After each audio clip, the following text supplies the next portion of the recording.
Hello সবাইকে। আমি আজকে একটা ব্র্যান্ড নিয়ে কথা বলবো। এই যে আমার এই গামছাটা কিন্তু একটা ব্র্যান্ডের গামছা। তো এই ব্র্যান্ডটার নাম হচ্ছে গ্রামীণ চেক কুটির, যেটা আগে ছিল গ্রামীণ চেক নামে। তো গ্রামীণ চেকের জিনিসপত্র আমি সবসময়ের জন্যই ব্যবহার করি। তো গ্রামীণ চেকের প্রতিটা জিনিস আমার খুব পছন্দের। যেমন আমি গামছা কিনি, তারপরে ফতুয়া কিনি, তারপরে আমার হাজব্যান্ডের জন্য রুমাল কিনি। তো সবসময় আমি গ্রামীণ চেক থেকে কিনি। তো যেহেতু এটা আমার বাসার কাছে, তো আমার জন্য খুবই ভালো।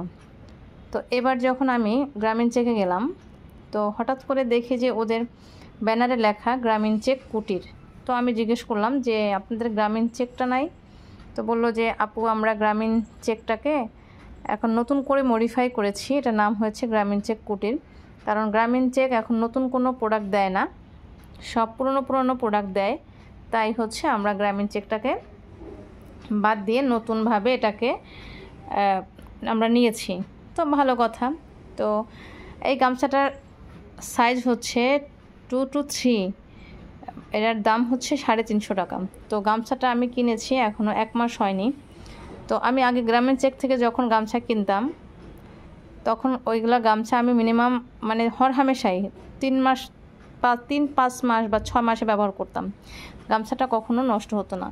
তো গামছাটা কেনার পরে কয়েকদিন পরে আমি হচ্ছে ওদের শোরুমে আবার যাই, গিয়ে বললাম ভাইয়া, আপনারা যে গামছাটা, আমি 2টা গামছা আপনাদের কাছ থেকে নিয়েছি, একটা গামছা আমি ওয়াশ করার পরে দেখলাম যে গামছাটার মধ্যে মিক্সড আছে। তো উনি বললেন যে আপু, একটু মিক্স থাকে। তাই আমি যখন গ্রামীণ চেক থেকে কিনতাম তখন তো কখনোই গামছার মধ্যে আমি মিক্সড দেখি নাই। তো এটার মধ্যে মিক্সড। তো বললেন আপনি কি 2টাই ওয়াশ করেছেন? আমি কি না, আমি যদি একটা ব্যবহার করব, তো আমি একটাই ওয়াশ করেছি।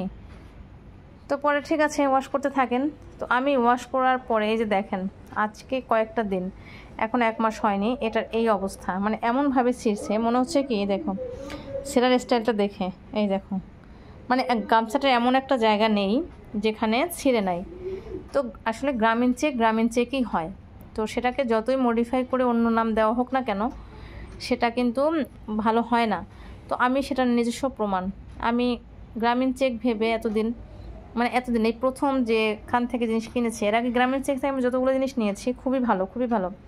কথায় আছে না, পুরনো জিনিস সবসময়ের জন্য ভালো হয়। আর পুরনো চাল যেমন ভাতে বাড়ে, তেমনি পুরনো সব কিছুই ভালো। মানে ওই পুরনো ব্র্যান্ডটাকে যখন আমরা ঘষে মাঝে মডিফাই করে নতুনত্ব ছোঁয়া নিয়ে আসি, তখন সেটা জিনিসপত্র ভালো হয় না। যেটার প্রমাণ মানে এই যে আমি নিজে দিয়ে দিলাম। তো আমি এটা আসলে কখনই আশা করিনি যে ওদের কাছ থেকে আমি প্রথমবার কোনো কিছু কিনে ঠকেছি। তো গ্রামীণ চেকের যে ভাইয়ারা আগে থাকতো, ওনারাও নেই এখন, নতুন নতুন লোকজন আসছেন, নতুন সব কিছু। তো আমার এই নতুন গামছাটার এই অবস্থা। আমার 350 টাকা গামছাটার দাম, 1-2 টাকা না, 350 টাকা।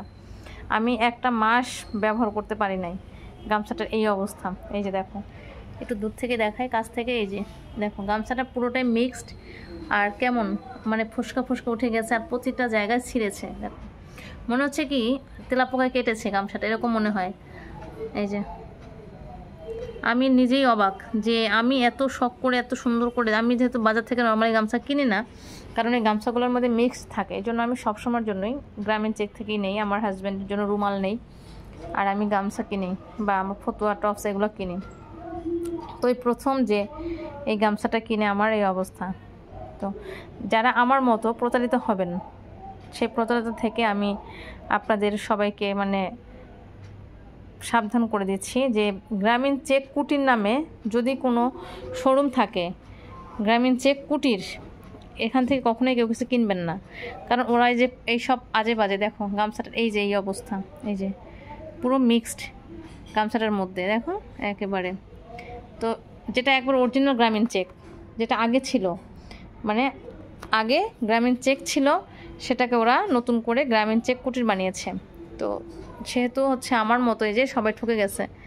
তো যাতে তোমরা কেউ না ঠকো, যারা গ্রামীণ চেক লেখা, যারা এই যে মালিবাগ মগবাজার এলাকায় থাকো, এই মগবাজারে একটা গ্রামীণ চেক আছে মৌচাকের এখানে।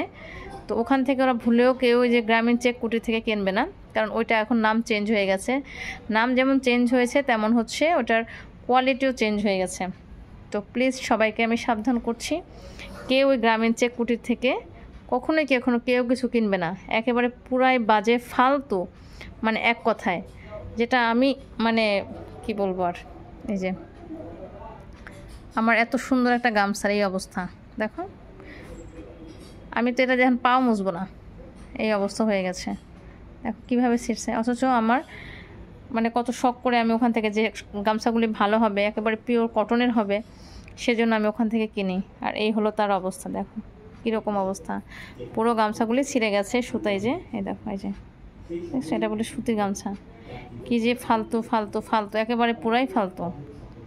তো ঠিক আছে, সবাইকে আমার মতো কেউ প্রতারিত হয়েও না, গ্রামীণ চেক কুটির নামের জায়গা কেউ যাবে না, ঠিক আছে।